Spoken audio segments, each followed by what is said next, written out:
from the lesson which you have neglected. As the child at school must master one standard before passing on to the next, so, before you can have that greater good which you so desire, you must faithfully employ that which you already possess. The parable of the talents is a beautiful story illustrative of this truth, for does it not plainly show that if we misuse, neglect, or degrade that which we possess, be it ever so mean and insignificant, even that little will be taken from us, for, by our conduct, we show that we are unworthy of it.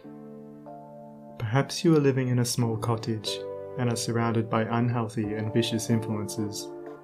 You desire a larger and more sanitary residence. Then you must fit yourself for such a residence, by first of all making your cottage as far as possible a little paradise. Keep it spotlessly clean. Make it look as pretty and as sweet as your limited means will allow. Cook your plain food with all care, and arrange your humble table as tastefully as you possibly can. If you cannot afford a carpet, let your rooms be carpeted with smiles and welcomes, fastened down with the nails of kind words, driven in with the hammer of patience. Such a carpet will not fade in the sun, and constant use will never wear it away.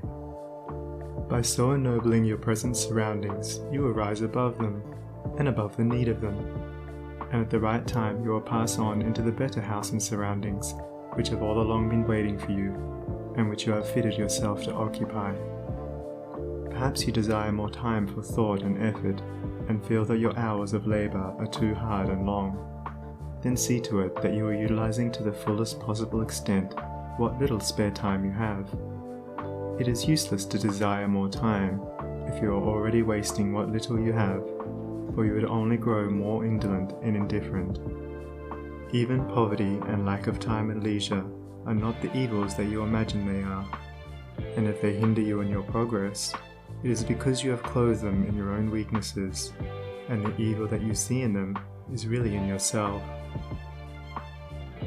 Endeavor to fully and completely realize that in so far as you shape and mold your mind, you are maker of your destiny, and as, by the transmuting power of self-discipline, you realize this more and more, you will come to see that these so-called evils may be converted into blessings.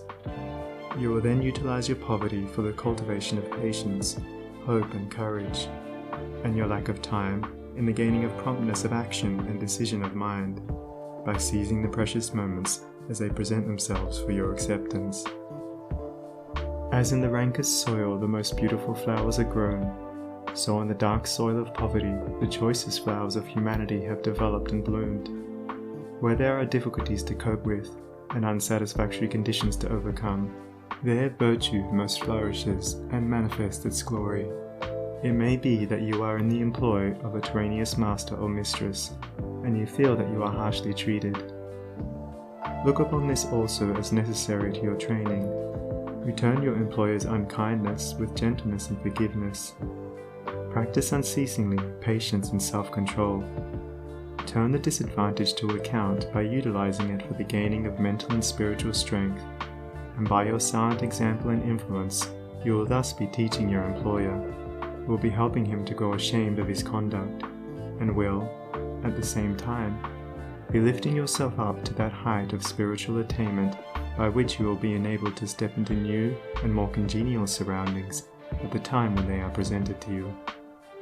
Do not complain that you are a slave, but lift yourself up, by noble conduct, above the plane of slavery.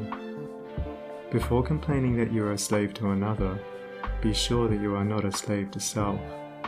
Look within, look searchingly, and have no mercy upon yourself.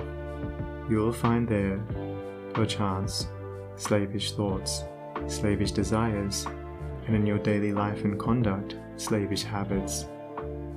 Conquer these.